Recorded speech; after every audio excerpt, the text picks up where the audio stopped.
Apparently, he's still hanging out in the jacuzzi or something.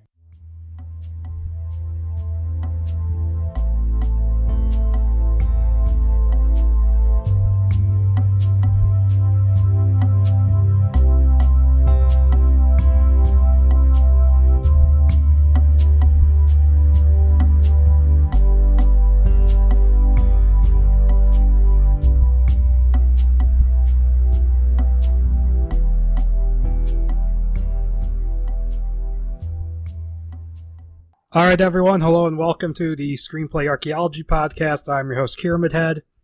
And I'm Shadow. And today we're going to be covering the discarded draft for Jurassic Park 4, written by John Sayles, which was written roughly around 2004 during that weird 14-year period where Jurassic Park 4 was on and off again.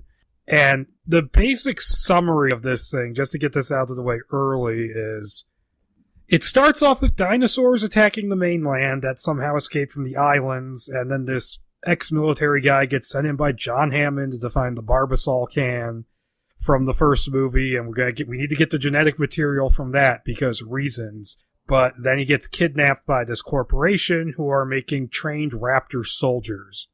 More or less. That's pretty much the whole movie right there. Very much. And before we get into that, I just wanted to say, check out the various social media pages, Facebook, Tumblr, Twitter, and the blogger, if I remember to add this episode to it. And iTunes, Stitcher Radio, check us out there. And also throwing in a shout out, as I've been doing the last few episodes, to the Shelved podcast who cover the same material I do. But yeah, to get into the subject, I guess we could just talk about Jurassic Park a little bit before we jump into this script. Yeah, Jurassic Park, pretty much everybody listening in on this, I'm sure, watched this when they were little kids.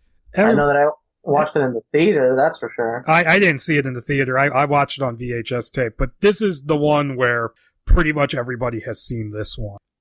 But it's a great movie. The first book is pretty great, too. The second book's kind of okay. But then you get The Lost World Jurassic Park, which has some really good scenes in it and it has a number of problems. I guess so. I mean, I can't really say since I haven't watched it since, I don't know, 98, 99. I forget when was the last time I saw it.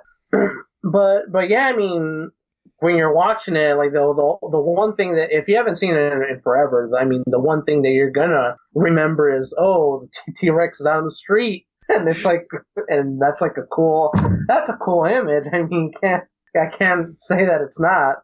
Yeah, it's the last half hour of the movie when the movie just drops everything it's doing so Spielberg can have a big King Kong reference.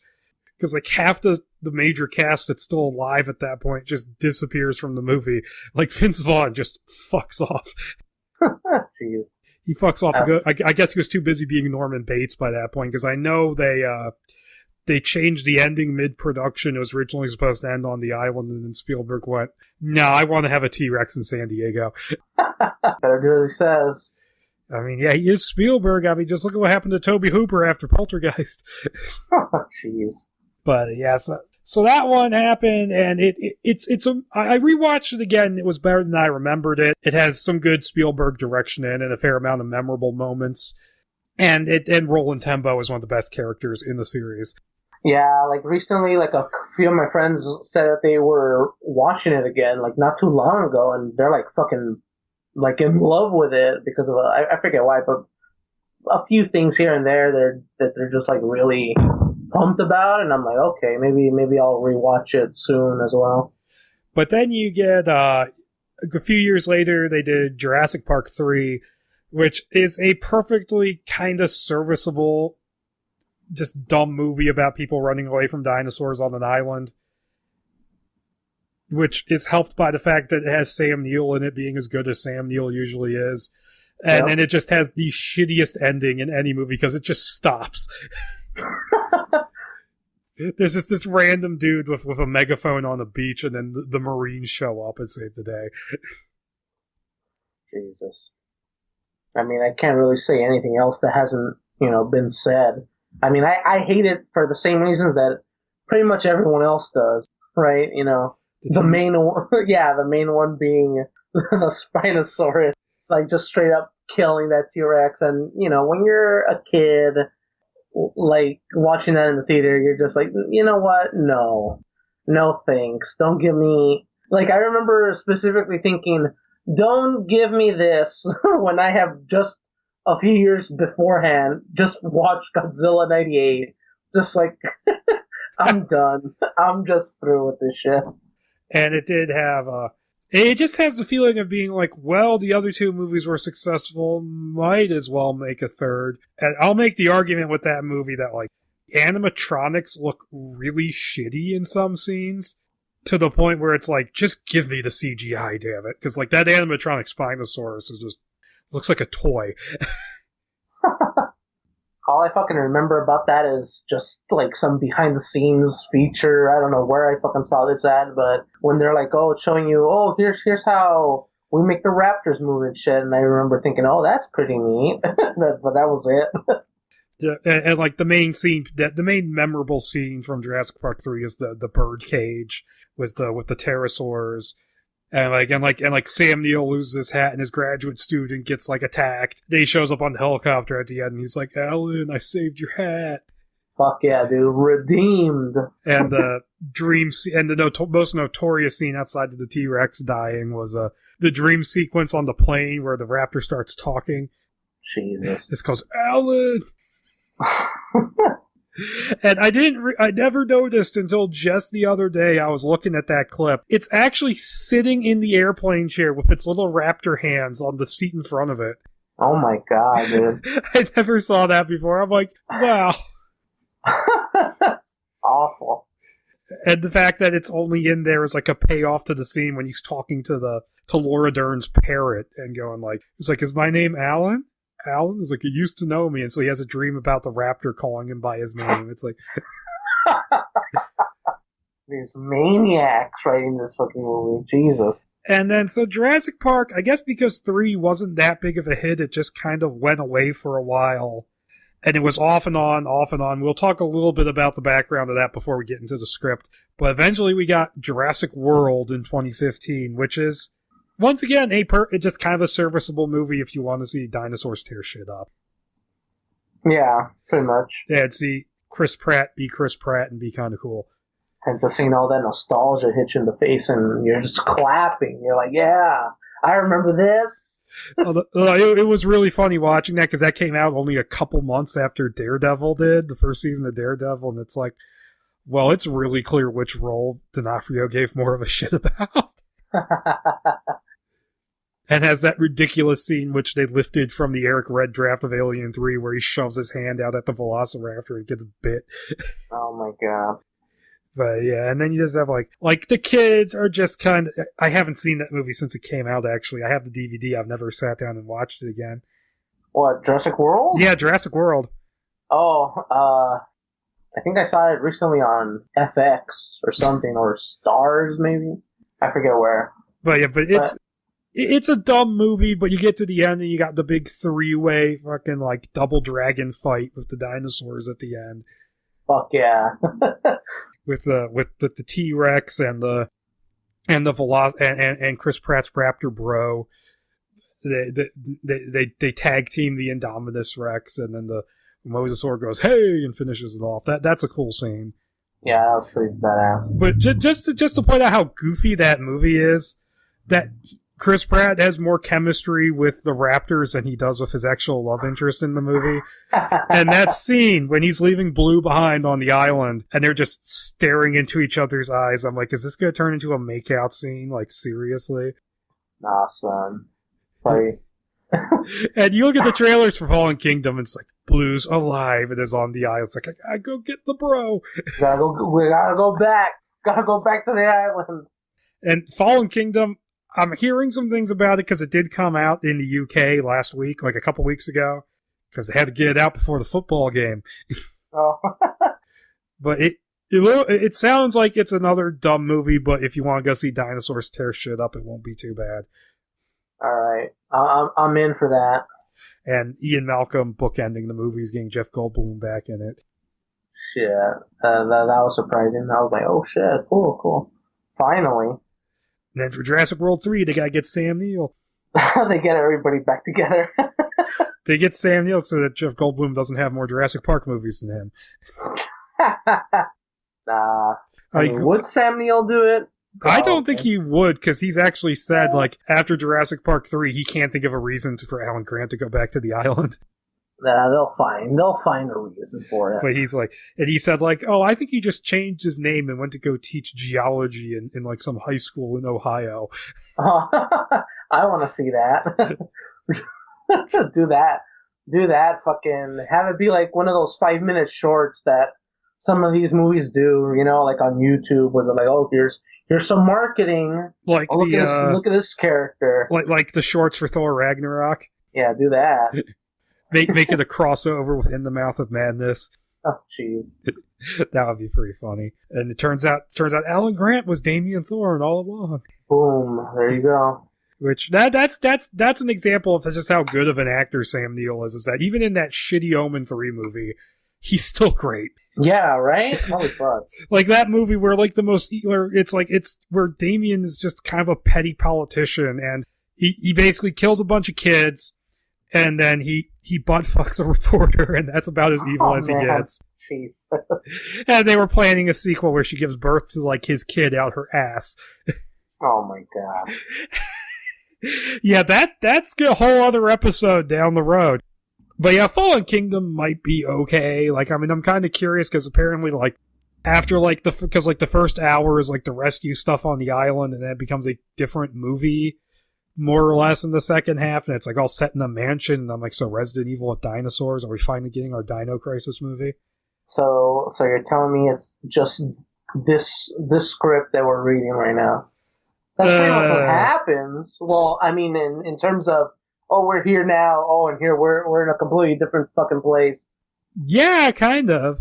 All right. So I didn't know that about Fallen Kingdom. Okay, that's interesting. But yeah, Fallen Kingdom, and they probably understands that it shifts gears and they introduce a new hybrid. Oh man. And there's like Toby Jones is in it and stuff. But yeah, so that happens, and I won't say what I've heard about the ending, but it sounds kind of interesting. But yeah, by Fallen Kingdom, it's not out here yet. As of recording this, we're a few days off from release. It will be, whether I will put this out on Friday or the night before, I don't know yet. Yeah, that covers the movies more or less. As for Jurassic Park 4, the history on this one is a little weird and muddled because there's not a whole lot of information. Not a whole lot of solid facts. It's just for years and years and years they kept saying, oh yeah, we're going to do Jurassic Park 4. And at one point Spielberg was like, we have the mother of a story, and if we had this one when we made part 3, this would have been part 3. And there was another point where Spielberg was like, yeah, we have the best story since the first movie. Yeah, I honestly can't believe that. And I'm like, why are you not directing it then, Steve? You'd rather go make a movie about Tom Hanks hanging out in an airport terminal? Yeah. Go make your movie about the Hulk hunting Nazis. Ooh.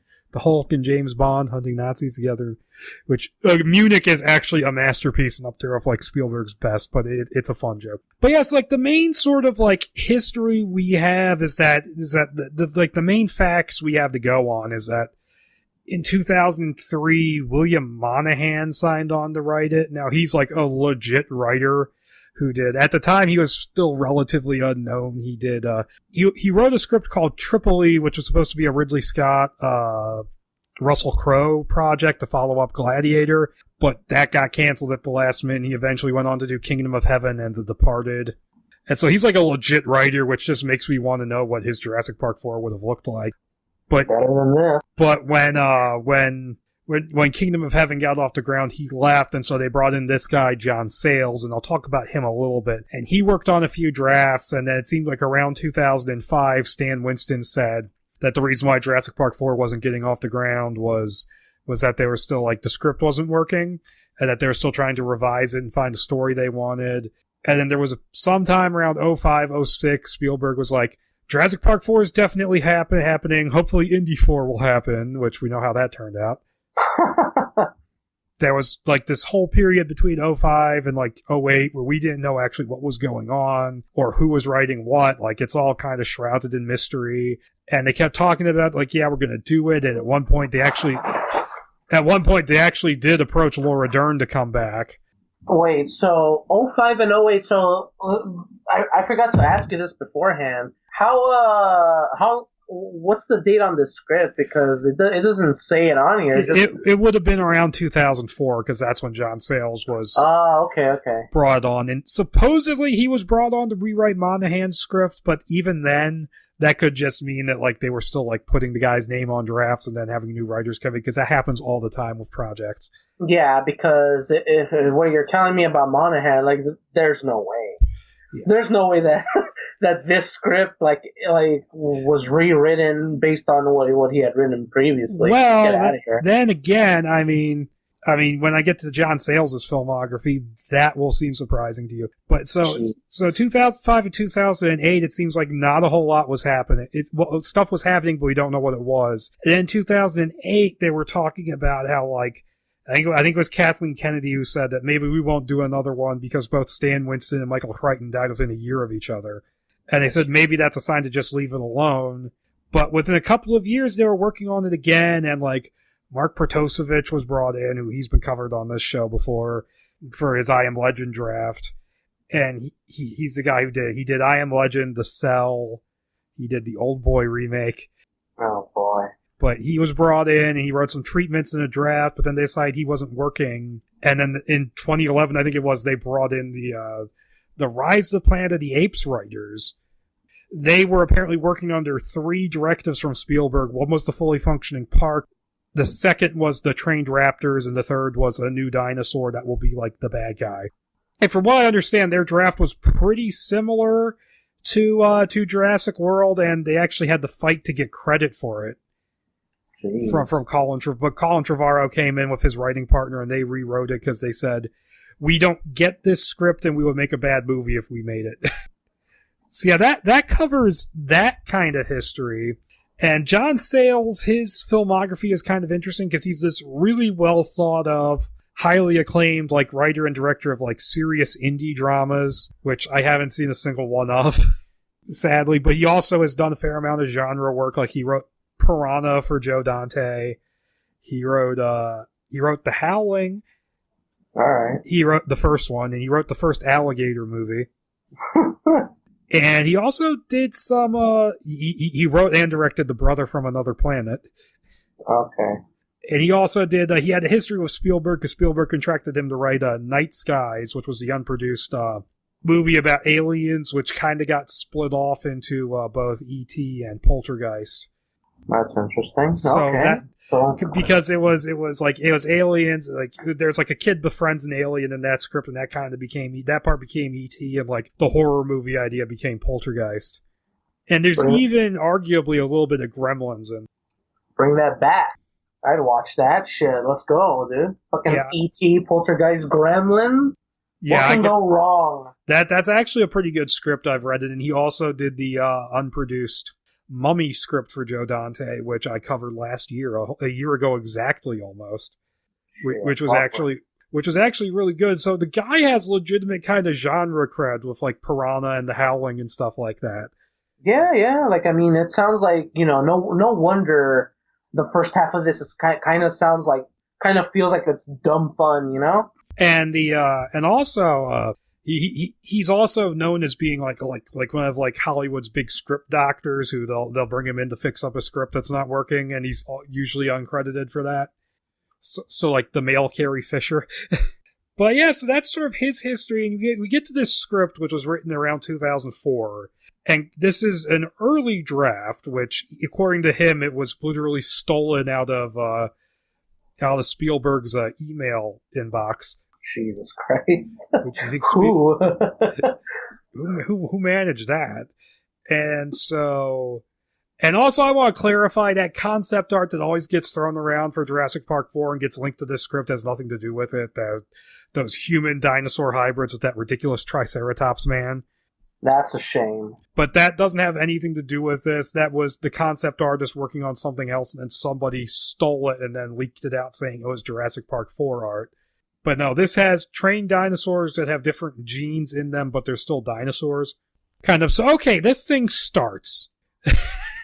Oh man, I love this opening, dude. This opening is so ridiculous. It started at a Little League game. And, like, you got the parents being jerks. They're, like, apparently, like, I didn't know you could bring grills to Little League games and grill up steaks and shit. Like, they're playing the game, like, there's this one kid who, like, his brother is in the game and he doesn't give a shit. He's reading a Harry Potter book. Yeah. And the parents are all just kind of being dicks. And there's this one kid in the outfield who doesn't know what the hell he's doing and can't catch for shit. His name's Timmy. And there's, like, a dog who's been tied to a gardening stake that's, like, pinned to the ground. And it's yapping. And then suddenly, pterosaurs show up and just start, like, swooping in and attacking people and, like, stealing their food and shit. Yeah, they just, like, fucking just show up. They're like, oh no, what are these shadows? Freaking giant-ass pterosaurs come in and, fucking just, like, wreck shit. And then my favorite part is when one of them comes swooping in, right? On, I guess, what they call, I guess in the script they call him Barbecue Man or Barbecue Dad or something. Yeah. And one of them just comes in and just snatches one of the steaks or whatever from the fork. It's like, what? How the fuck does... like, come on, dude. But it's amazing. So that just keeps happening. And then I was, like, rooting. I was like, let's go, Barbecue Man. And, like, surprisingly, he actually fends one of them off, right? Yeah, like with his giant fork, it says that he just, like, tells them, get out of here. And then somehow, I guess maybe one of them gets caught on some net or some shit, and then I guess they all fly away because... Well, what happens is one gets caught in the backstop, the actual kid who's reading the Harry Potter book actually is interested now. Oh, yeah. and then, like, they're, like, all, like, scattering, and one of the pterosaurs goes and, like, grabs the pitcher and tries to carry the kid off. But then, like, the outfield kid grabs onto the pitcher and gets him away from, like, drags the pterosaur down to the ground, and the pitcher's dad runs in with an aluminum baseball bat and just beats the fuck out of the pterosaur. Yeah. It's so fucking crazy, dude. I was, like, reading this, and I was, like, saying, I'm 4 pages in, and I can't believe what I'm reading here. Like, this scene goes on for quite a while. It goes on for, like, 8 pages. Yeah, that's nuts, dude. But then, like, there's this guy filming it and stuff. Then the last thing that happens is one of the pterosaurs is flying off, grabs the dog, and just eats it. All right. Wow. And then the one mother is like, says to the kid, who's like, well, mother's like, oh, Joshua, that was wonderful. You were so brave. And then the Harry Potter book kid is like, he didn't even touch third. Oh my god. That's the last baseball game I take you to, young man. He's like, promise? Oh my god. I honestly thought we were going to follow these characters, you know? Because at first I was thinking, okay, so I guess these are the characters that we're going to probably follow into whatever the fuck Jurassic Park 4 is going to be. But then it's like, no, it's just, here's the opening of the movie. But you know what this... You're not madness. It almost feels like it's taken directly from Maximum Overdrive. With the Little League scene in that movie. Yeah. With, like, the vending machine shooting at people and the kids getting, like, shredded by, like, a lawnmower, I think. The stealing of ideas. I'm like, hell, if you're gonna steal from anything, steal from Maximum Overdrive. That movie's ridiculous. Like, that movie is bad, but amazing at the same time. I love it.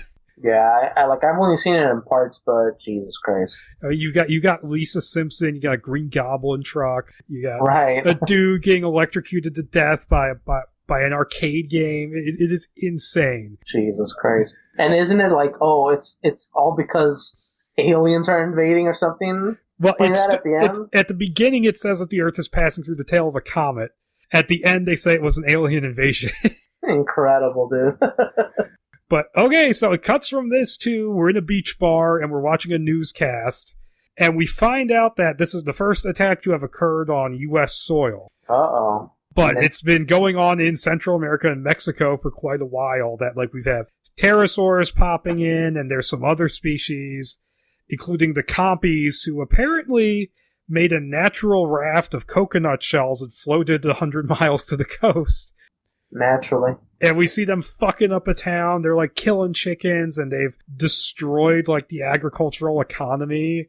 Jesus Christ. And stuff like that, and they're just completely fucking everything up. They've damaged crops and livestock. And it turns out that the Grendel Corporation now owns Isla Nublar, and that's where all these dinosaurs have come from, because this script forgot Sorna was a thing. Yeah. Not unlike the Jurassic World movies, which you only hear about Sorna in the viral marketing and that new video game where you can build a new park on Sorna. Well, continuity, baby. Continuity. But no, but the Grendel Corporation is like they're this Swiss company, and they say, we've been eradicating these dinosaurs for ages now, and it's nearly complete, but these are dinosaurs who have escaped before we took control of it. So yeah, this is all John Hammond's fault. Freaking Hammond, you bastard. Now you're John Hammond. No wonder he's like, I've been sued by everyone. Yeah, we get to hear about that. But before that, we're in the beachside bar, and we meet our hero, Nick Harris, possibly the blandest, most personality-free man on the planet, who's a mercenary who used to work for, they say, Special Forces and Navy SEALs at completely different times, I think. Yeah, I think so. And so he's sitting there in the bar, he's watching this, and his former Captain Overton shows up. Ooh. And he's like, I look more like Captain Crunch in this outfit. And he's like metal legs. Yeah, he's got prosthetic legs. He makes a joke about being a bionic security guard. Chromium prosthetics. And then he says, hey, I'm in charge of the lockup over at this aviary. He's like, this like giant zoo for birds. Like, I always said you were for the birds. And so he comes and he's been looking for Nick. He's got a job offer for him. It turns out the job offer is from John Hammond, who is running this aviary full of birds of endangered species. He's talking about how he's like the most sued man on the planet. It's in the Guinness Book of World Records. What a legacy. And there's entire semesters at law schools devoted to all his fuck-ups. He's like, do you have regrets, Mr. Harris? He's like, more than a few, which is about the most characterization we get for this guy. Yeah. And because it happens at like completely different points in time in the script, I'm just going to say it now. We know that he's a mercenary. He was held as a POW at one point, and that he like forced like another group of mercenaries out of Honduras, I think it was. That's all and he feels like, mercenaries are going to exist either way. It just matters who they work for and why. So yeah, that's all the personality we get from him, and the occasional quip. Yeah, it's kind of dumb, because I was like thinking, okay, they keep hinting at all this shit, so eventually they'll at least talk about what it all meant to him personally, right? But they never do that. They just tell you, here's all you need to know about this dude, and that's it. Let's follow him along. Yeah, like, okay, no investment. And so to make a long story short, Hammond's plan. Now, I had a hard time following along with what he actually wanted to do here, because it just sounds insane. So he doesn't have any more dinosaur genetic material.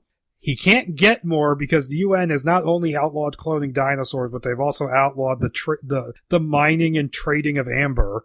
Jeez. Which is just ridiculous. So he goes, hey, there was this Barbasol can, which they keep switching between Barbasol and aerosol, which is just like, simple fucking mistakes, people, fix them.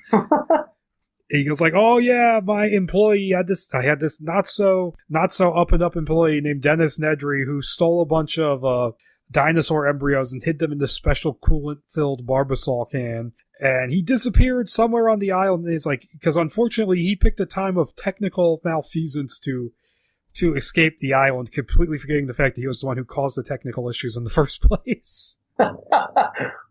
And we get like the flashback of him getting killed by the Dilophosaur.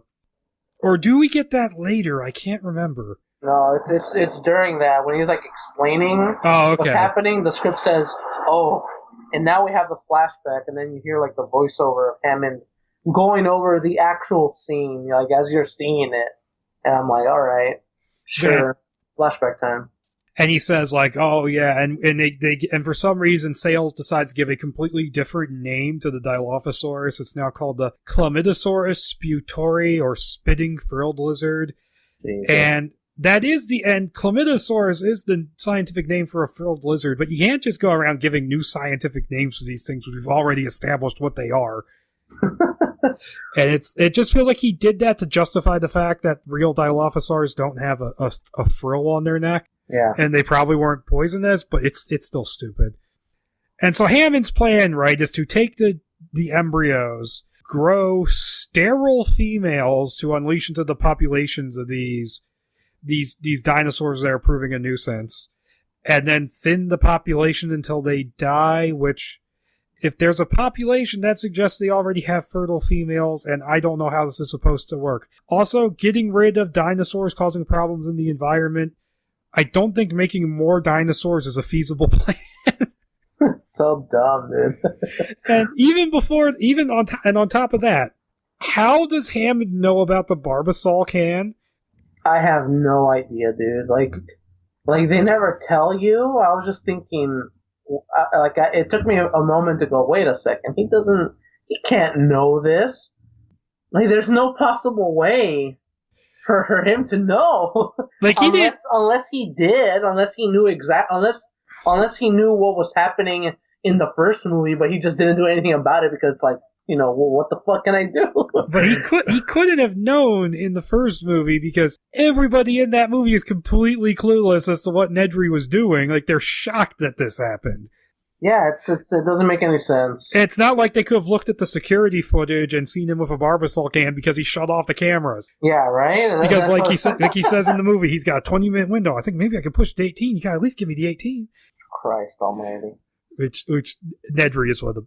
In a movie full of great characters, Nedry is amazing. Yeah. Fine, Nedry, check the vending machines.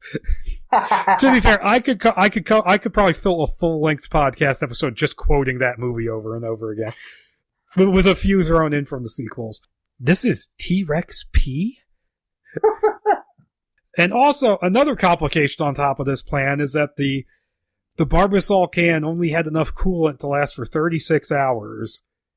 So the embryos would be useless anyways. Nonsense.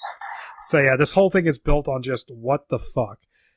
and so Hammond is like, oh, this should be an easy job. We know the secretary went missing in. The dinosaurs are supposed to have all been killed off by Grendel. You just gotta go in, you guys gotta go, sneak in, and then get out, and your mission control is gonna be Overton. And so we cut to them off the shore of Isla Nublar. They're going, he has a raft full of supplies. He puts on a diving suit and swims to the island, and Overton's in the boat, who then just leaves. And so he's running around on the island. He's running down what's said to be one of the tourist paths, and a camera spots him. And this is one of the things that's kind of disappointing about this stuff on the island, is that they don't really revisit any of the locations from the first movie.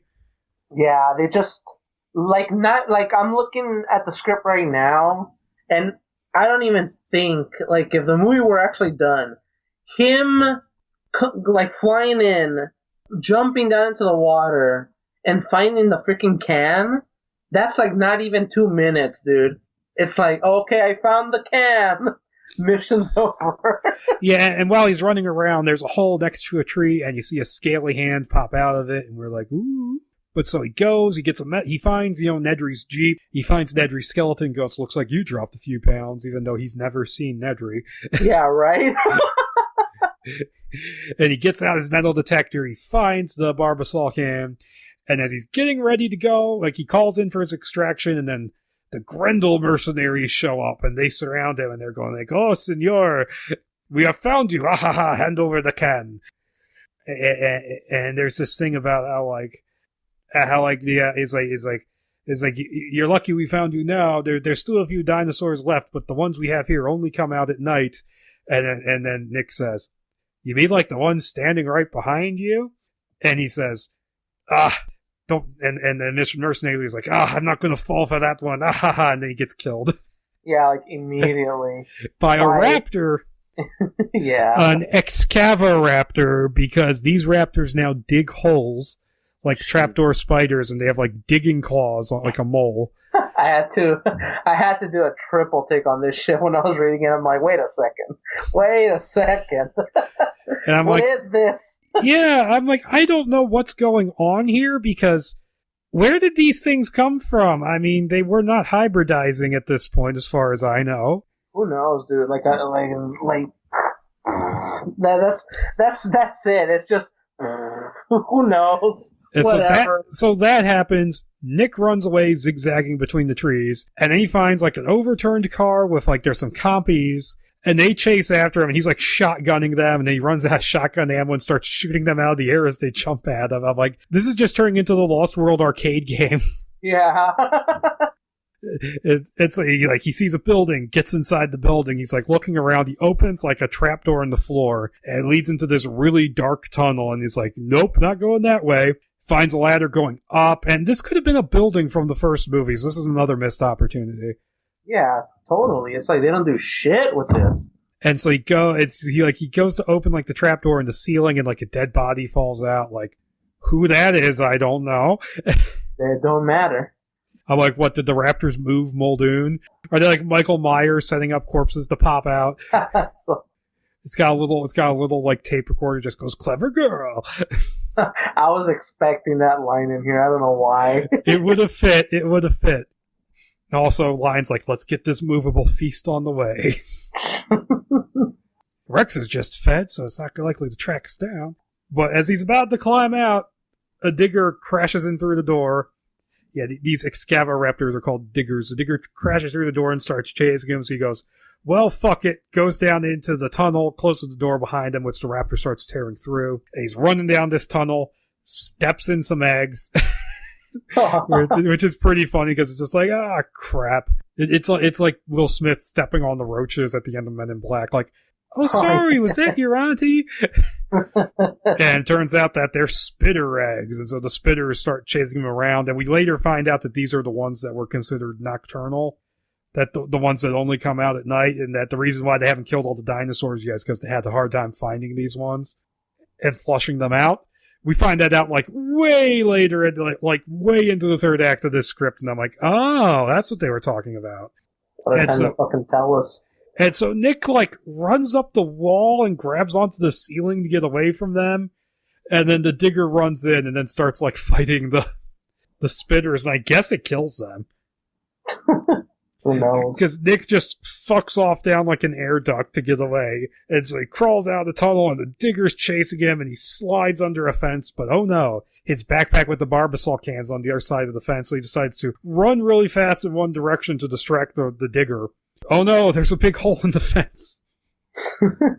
And so he runs back the other way, and it actually takes the digger a second to go for the big hole, like it's confused. But Nick grabs the Barbasol can, and he sees it's like a helicopter that's been brought in to extract him. Or is it a plane? Is it like a seaplane? I forget which.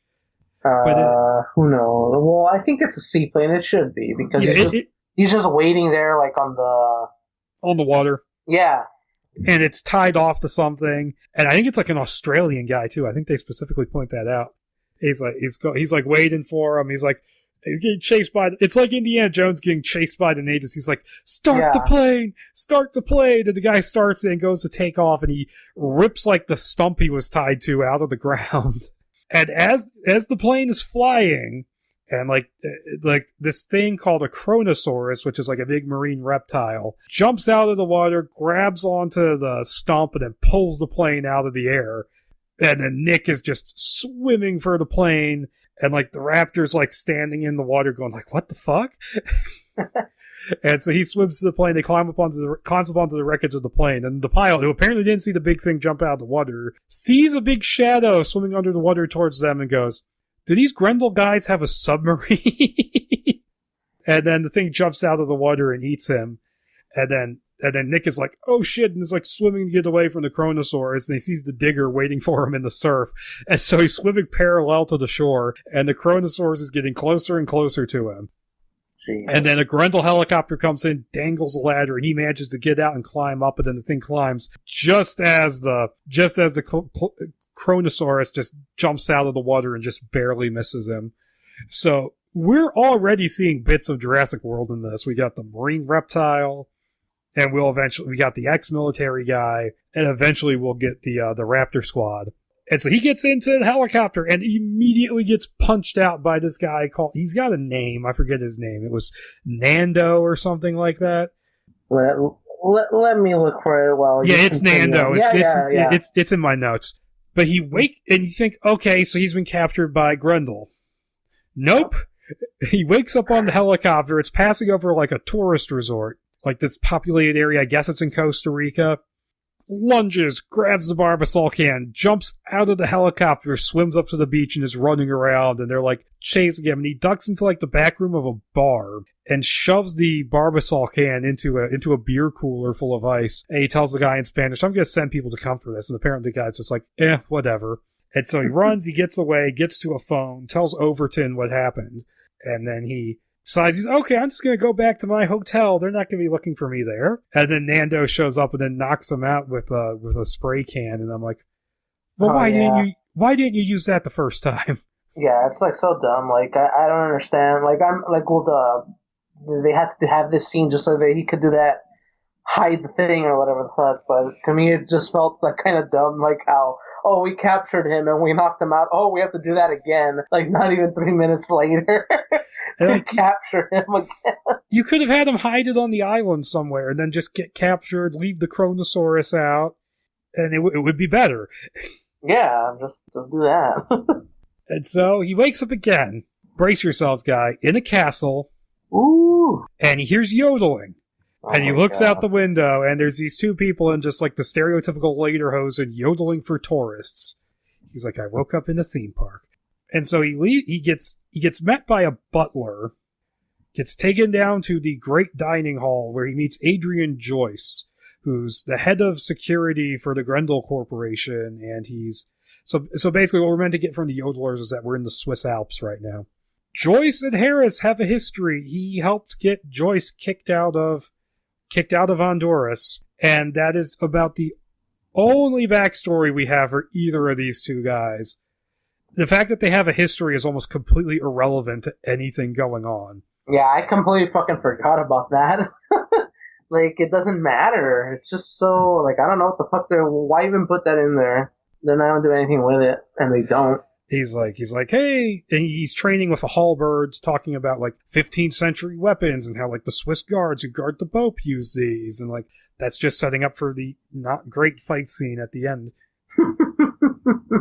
And you're talking, he's like, yeah, this castle has been the home of like the 25 Barons von Drax. And Baron von Drax, he's the CEO of the Grendel Corporation. And like, this castle was built here up out of the way so this family could stay out of the petty politics of the other governments. And it's like, blah-de-blah-de-blah.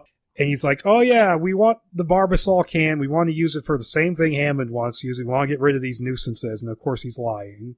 He's like, hey, we want you to work for us. At this point, this is where Nick hears this loud banging noise. And he says, is the castle under construction? And Joyce says, that's what we tell the tourists. Takes him down into the dungeon, where for no reason whatsoever, they have an Ankylosaurus, which is the armored dinosaur with the big club tail. Wow. They just have it in a pen in the dungeon. It's banging its tail against the wall. And all Joyce has to say is, you never know when you might need one. Fuck off. And apparently they raised it from an egg, and then one of the people says, by eggs you mean embryos, and I'm like, if they had embryos, why do they need the can? Right. Jesus. And he leads them even deeper into this cave under the castle that's been hollowed out into the mountain, and this is where their genetic labs are located, where they're studying the dinosaurs and stuff, and I'm like, wow, a cave. The most sterile, controlled environment you can possibly find, right? And so Nick, he gets introduced to two scientists, Sherman and Maya. And Sherman is every nerd stereotype imaginable. And Maya is just a scientist chick. Yeah. Who gets a weird backstory, which we'll get to later. And he's shown they have a Deinonychus, which is similar to a raptor, but they call them raptors anyways. And it has X1 painted on its side and has a control unit on its head, which allows them to alter its behavior by manipulating like chemicals in its brain, and they also can like cut off their insulin and stuff, which is strange. I don't know how that works. And then Maya, she passes Nick a note saying, don't hand over the embryos. But they already have embryos. Yeah, I don't know what's going on. And so Nick, he gets taken along on a training exercise in the nearby valley where two more of those raptors, they're called X2 and X3, they're ordered to march, and they play like military music and shit. And then they have to attack a bunker where it's like a machine gun firing blanks at them. And they call it a bunker, but they dig up the dirt, and it's just like a cage under the dirt. Yeah. With two guys inside it. And so they're talking about how like they succeed, but it takes them a little too long for them to follow their order to back down. And they also, this scene, they're told they have chameleon-like abilities so they can blend into the environment. They've been spliced with dog genes for obedience and human genes, hopefully for problem-solving abilities. And also they have Ornitholestes genes for reasons I'm not really positive on. And they also tell Nick that the engineering process renders them sterile, and so they need the embryos in the can to make a breeding population. And I'm like, don't you want to engineer them so they can't breed? Isn't that a smart idea? And also they contradicted the thing they just said earlier in the dining hall. Jesus. Like, if you got your super Raptor Commandos, don't you want to control the number of them that you have? I guess not.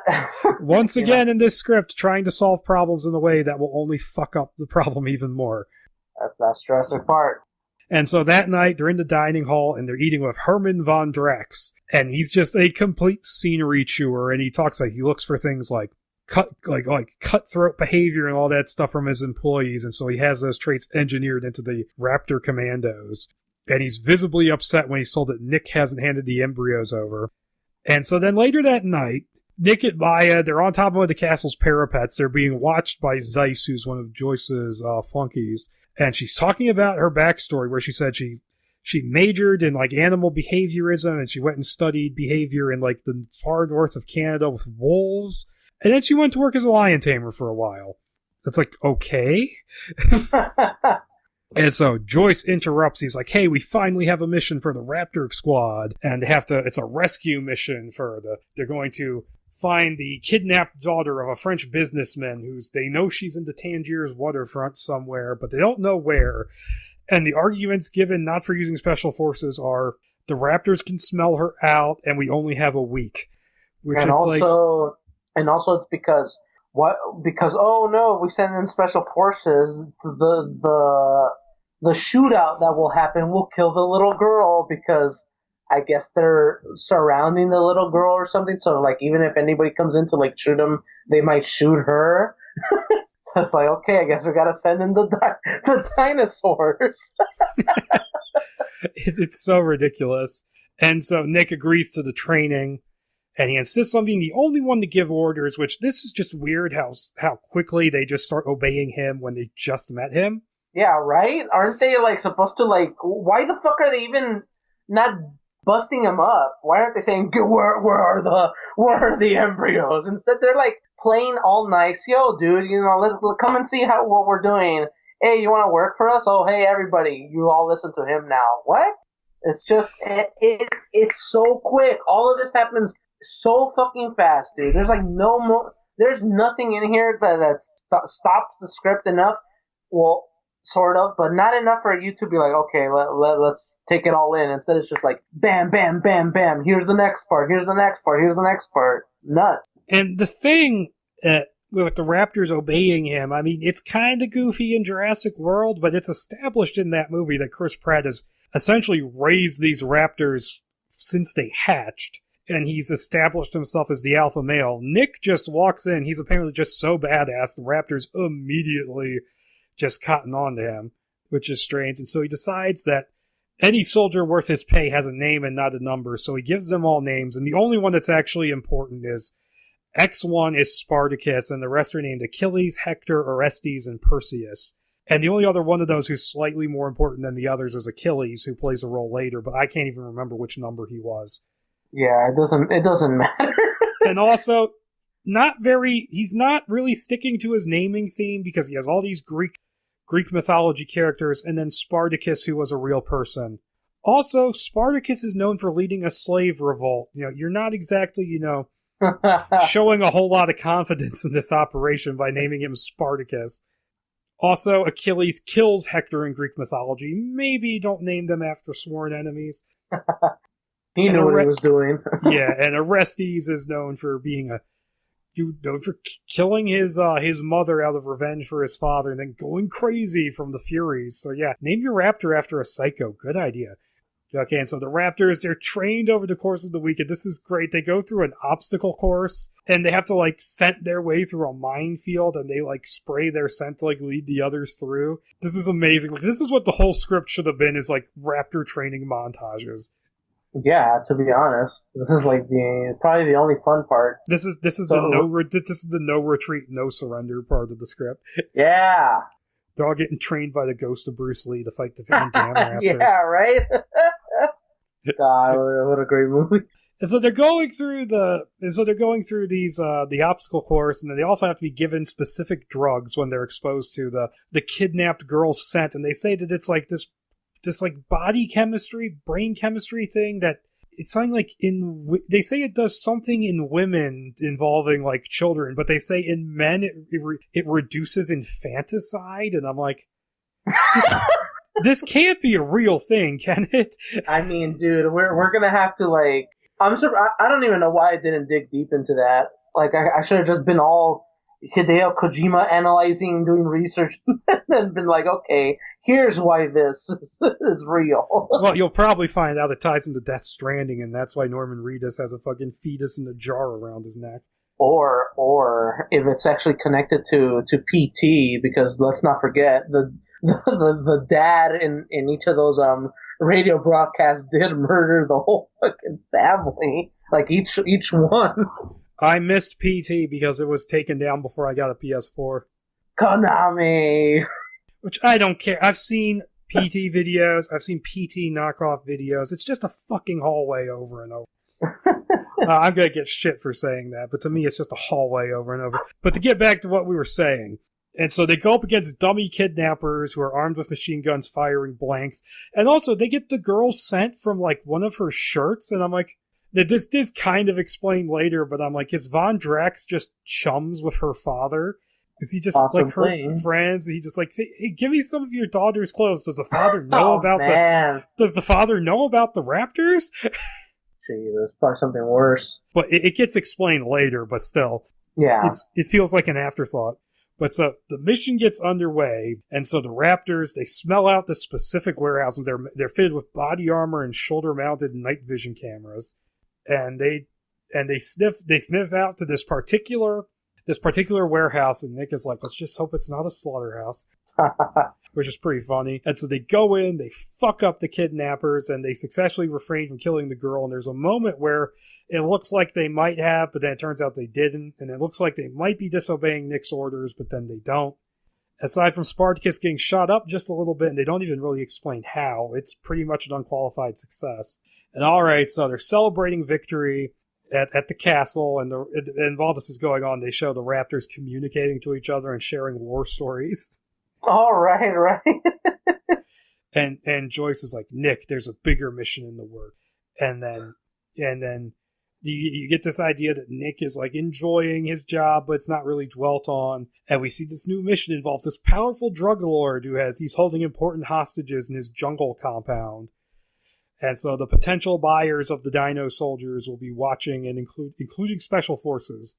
And so training is set to begin, and Nick gets introduced to the rest of the team. It's a pair of spitters that he names Casper and Pollux, which, okay, in Greek mythology, it's Castor and Pollux, and also Pollux is the Latin name. In Greek, he's Polydeuces. Not fucking Casper. The ghost. I'm like, be consistent with your naming theme, dumb shit. And apparently they're trained okay, even though we've never seen them before. So they get like sent in to train at a dummy compound, and like the Raptors and like the sniffers are like the spitters are like sniffing out like tripwires for the Raptors. Nonsense.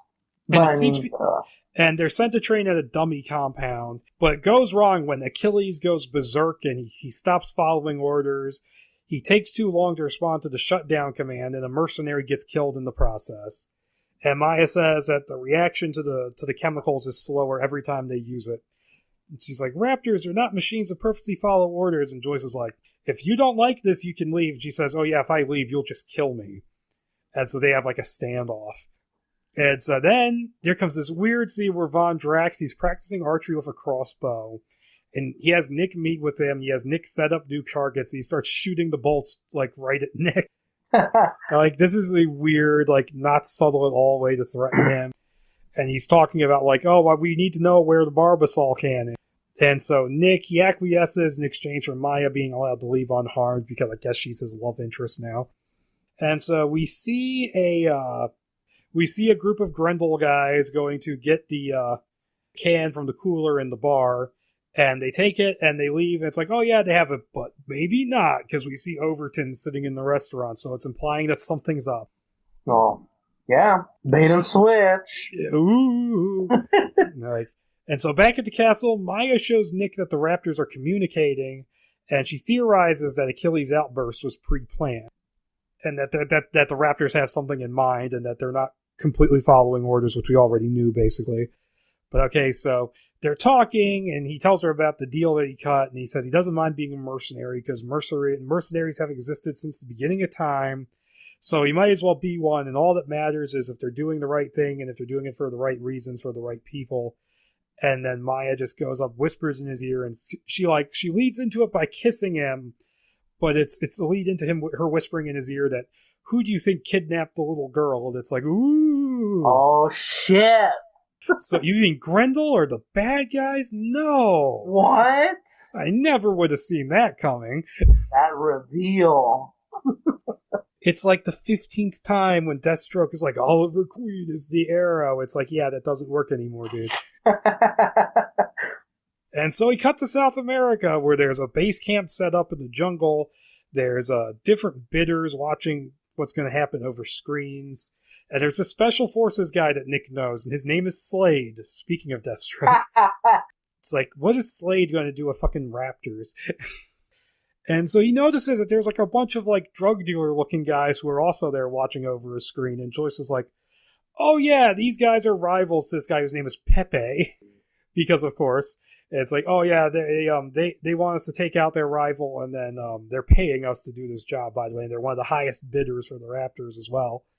But also, we find out that the people bidding don't actually know what they're bidding for, because we see the Raptors and the Spitters parachute in, and there's this ridiculous moment where one of them their parachute gets caught in a tree, and so they have to unhook it like via a remote control. And it's like, hey, we're still working out the kinks, haha. Awful.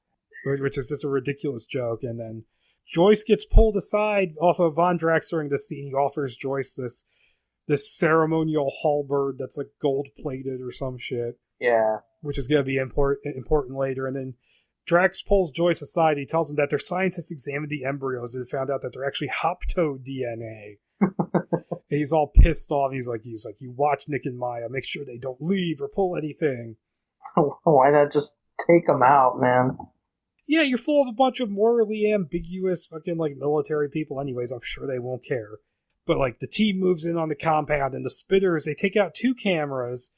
And this lures some guards out, and the Spitters kill them. And then the camouflage raptors sneak in. They just tear the shit out of the place. They kill all the guards. They rescue the hostages, which I don't know how the hostages work, considering there's a shitload of them, and they weren't shown their scent this time. Yeah, it's dumb. Like, we know that they're there, but then they don't do the same thing that they did earlier when they were training to find the little girl. And at the same time, I don't think we even know where exactly they're held, do we? Because it's just like they just show up sometimes. Yeah, like, they just show up to a random place, and they're like, "We're the rescue raptors." Shit, make that a cartoon show, dude. Rescue raptors. And so they also smash up the drug lab, and the competing drug gang who hired them are like, "Oh no, we can't salvage the shit." Like, there's cocaine flying everywhere, and of course, there's no hints that the raptor who did this got high off the cocaine, which would only make sense. It's like that scene in RoboCop where there's just like cocaine flying everywhere. And so, okay, Pepe, he's in a jacuzzi wearing gold chains behind a vault door, and like his only 2 guards have left him there. And so we get a scene, right, where an ankylosaur, which apparently was parachuted in with the rest of the team, but we never heard about it. Like, a couple of guards tried to escape in a Jeep, and it, like, smacks the Jeep with its tail and flips it over. And then it shows up in the mansion and just starts banging on the vault door with its tail and just smashes the wall open. And then the spitters run in and just kill the shit out of Pepe. Jesus Christ. While he's still in he actually stands up in his jacuzzi with a machine gun and tries to do the Scarface thing. And so Nick and Maya, they're either, like, just hanging around in the base camp or they're trying to leave, but then Zeiss comes up behind them and pulls them at gunpoint and says, "No, you're coming with me." And so the Raptors back at the mansion, they start smashing their cameras and tearing out their control devices. And everyone's like, "Oh shit." And so, like, a convoy gets together and starts driving off. And so Nick and Maya are in one car with Zeiss. And then and so the whole convoy, you've got Drax in his Mercedes, and you got Joyce in another car. And so they're heading down the road, and then, oh shit, turns out the Raptors got in front of them. And so they, like, cause, like, a big pile up. And, like, Joyce's car and Drax's car somehow manage to turn around and get away, but then they also get flipped over. Drax gets killed by Raptors. Zeiss gets killed by a Raptor. And it comes down to, well, Joyce is still alive. And Joyce and Nick are, like, fighting, and he's swinging the halberd around, and he, like, wounds him with it. And then, like, Achilles shows up and just kills him. And then Achilles dies because he's not getting insulin. And I'm like, I thought the control things were taken out. I don't understand what's going on. It's over. And then there's a moment where it looks like the remaining team members will kill Nick and Maya, but then Spartacus calls them off, and they flee into the jungle, and Nick's like, "How long can they survive without insulin?" And they're like, "We don't know." Oh and my god. So it just ends with dinosaurs in the jungle. They completely forgot about the Ankylosaurus. Yeah, like the script just says, oh, he's just roaming around. Apparently he's still hanging out in the jacuzzi or something. And then we get an ending scene because Sherman ran off into the jungle, and then surprise pterosaurs show up and kill him, and so it's bookended. And that's the end. And that's one of the big problems I have with this, is that ending is really anticlimactic. Like, they just all just kind of die. Yeah, it's just so bad. It just, I don't know. It's like, I mean, I had a certain amount of fun with, like, the whole Raptor Squad thing and, like, the Ankylosaurus bashing a vault door down. But there's not enough. The problem with this script overall is the fact that it's basically 2 movies crammed into one. It starts off with another, let's go back to an island story. But then it turns into this other thing, and there's not really room for either of them to really develop. The whole thread with let's stop these invasive species never gets picked up. I guess that's maybe meant to tie into a sequel. I don't know. I don't see why anyone would care to make another one, especially like if they were to do this one. No way. Like there's no investment. I don't think with any character, you know. Nope. Like there's no, like you get hints of backstory, right? With Nick, and it's like okay, and then they mention it again with the history he somehow has with Joyce, but that really doesn't fucking matter. And then I guess with Maya and her backstory, and I guess we're supposed to care because Nick, like at one point in the script, I think Nick in order for when I think Von Drax is telling him, okay, dude, tell me where the fuck the can is at, and I guess he makes the deal, right? And he tells him, okay, here's the can, go find the cannon, but also, please let Maya leave. And it's like, all right, sure, I guess, but who cares? Like, no, I don't care about Joyce. I don't care about Nick. I don't care about Maya. I sure as hell don't care about Sherman, who only shows up like once and then again at the end just to get eaten. It's like, all right, whatever, funny, haha. Von Drax shouldn't even be in this movie because, honestly, what's he even doing here? Why did this character even get made when Joyce is like the face of like the bad guys, right? Like Joyce is the one in charge. He's the one that's like giving Nick the tour. He's the one that's like in the fucking script, you know, like for pretty much the whole thing. Von Drax is in like 4 scenes total. Yeah, it's just it doesn't make any sense why he's even in here. Like he barely even he's not. Is he even? I don't think he's even around when they're doing this invasion, right, on the drug compound. He is. He's at the base camp. But is he even does he even acknowledge or even talk to like the people who are like the potential buyers? No, the buyers right? Nobody does talk to them actually. Oh, except for Nick, who talks to Slade, and there's like a Russian guy I think who speaks once. Jesus, it's just I don't know. And then I don't think we even really know what Hammond actually wants, right? With the fucking embryos. But then again, it doesn't matter because that scene with him, that's all we get. That's all we get from him. Yeah, that whole plot gets dropped. Also, Grendel, okay, it's a missed opportunity that they did not strap machine guns to the dinosaurs in this, because that's what I was expecting. Give me the lasers. And also, not a single large predator aside from the Kronosaurus is featured in this thing. Yeah, there's no T-Rex. Nothing. There's no T-Rex. There's no hybrid thing. There's no Spinosaurus. There's not even a Spinosaurus. It's so odd. Like this is barely even a Jurassic Park movie. Like if you take out the opening and the scene with Hammond, this could be anything. This could be any like knockoff or any like dinosaur movie, like what is it, Carnosaur or freaking Raptor Island from Sci-Fi, or Raptor, which uses stock footage from Carnosaur. It's just, I don't know, dude. Like, but then again, it is a first draft with some loony ideas. Apparently, a first draft, right? Because who knows? Because didn't you say that Sayles came in to supposedly rewrite what Monahan did or something like that? Supposedly. Yeah, I don't think so. But we don't really know what Monahan's plot was. I'd love to read that draft just to see what the writer of Kingdom of Heaven does with Jurassic Park. I don't know. Maybe it was just this, Maybe Sayles just wrote that first 20-something page, for those first 30 pages or so, where they go on the island, because that to me sounds like the most, like, fun in a way. It's dumb fun, while this other half to me just seems to be like, it's like it's taking a concept and kind of trying to execute it, but at the same time, it's just, I didn't really care for any of this. Like after he got taken to the castle and then shown off and all that crap, and then the rest of the script happens. That to me, like that, I didn't care for that. I mean, it's not an awful storyline. It just needs it needs a script where the first half hour isn't devoted to something that ends up being almost entirely irrelevant. Yeah. Like, if you fleshed out this whole Raptor hit squad team thing, you could actually maybe make a fun B-movie out of it. But it's not quite there yet. This script definitely needed work.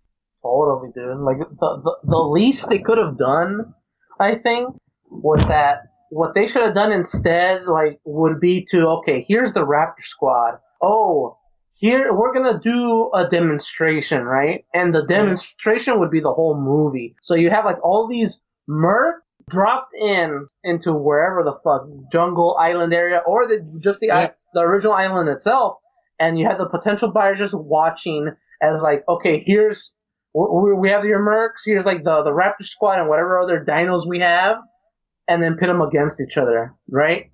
That's it. There's your movie. Try to survive these fucking dinosaurs. Boom. There you go. But instead, it's just the same thing. It's like once the little girl gets rescued, then they do it again. But instead, they say, "Oh, but it's more hostages, and I guess it's a drug lord compound." But it's the same fucking thing because they do a training mission again before they go to the drug compound, which we already had before they rescue the little girl. It's just the same thing over again. Yeah, it just doesn't quite work. It very much feels like a rough set of ideas just kind of thrown in there. Yeah, I mean, it could work. Just rewrite the damn thing. Just make it different.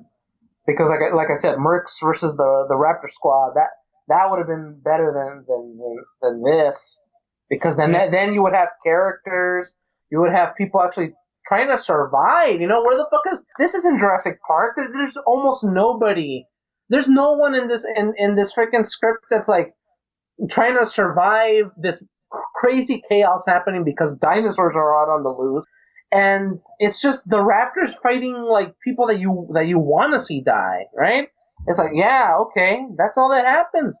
There's barely any you know, there's not like you would like earlier when we said, oh, they just bring in Nick and he's like they're just being super nice to him and everything. There's no real antagonistic shit happening. Like not like how you would expect. There's no. That's so weird. There's nobody that you care that's running away from these dinosaurs trying to survive. There's none of that. Like you don't care. Yeah, it's very rough. Also, give us a goddamn T-Rex with a laser gun on its head. Come on. Jesus, if they're gonna go that way one day, then just fucking do it. But yeah, there's no T-Rex, no big giant predator dinosaur. What is this? No big long neck dinosaur either. Yeah, there's none of that shit. And I get wanting to show off other dinosaurs, but getting to see the Ankylosaurus actually do something was pretty cool. And I did appreciate the fact that the Dilophosaurs, even though they called them a different name, I like that they actually got brought back and did something. Because they've essentially been abandoned since the first movie. You get like that hologram in World, and I hear there's another sort of glorified cameo for them in Fallen Kingdom. But I mean, that's one of my favorite dinosaurs in that movie, and you never see it again. Yeah, it's just... Yeah, it's just not too much of a script. I mean, I can see why Spielberg maybe had some issues with this and why they kept rewriting it to the point where they got stuck in development hell. But apparently Spielberg, either Sayles came up with the Raptor Squad and Spielberg really liked the idea, or it was Spielberg's idea to begin with, because that was one of his notes to Rick Jaffa and Amanda Silver when they went to write the script that got turned into Jurassic World. So yeah, I'm sure this is all Spielberg's idea. At least the whole militarized dinos concept, that's all him for sure. He just needs to be more. Well, I don't think at this point he really doesn't have to be, but maybe back then with this, he should have actually been more hands-on than just like, okay, here's an idea, write something with it. Like, come on, dude. If you have the best idea since Jurassic Park 1, you can't just tell me that this is it. Hey, John, write the script for me while I go off and blow up alien ships with Tom Cruise. All right. So yeah, that's Jurassic Park 4. Basically, because the information on this whole process was so scanty, I kind of covered it already. But basically, it got stuck in rewrites and eventually canceled, and they moved on to other versions before getting Jurassic World. Which, until I know what all these other versions really are, I guess World was the best movie we could have gotten. Yeah, I'm sure it is. But yeah. Jurassic Park 4, I mean, it was not a boring read, I will give it that. There was always something crazy happening. Yeah, that's true. I mean, I did read it in one sitting. Well, not just because it's short, but at the same time, it's like one of the few times that it actually happens when I read any of these.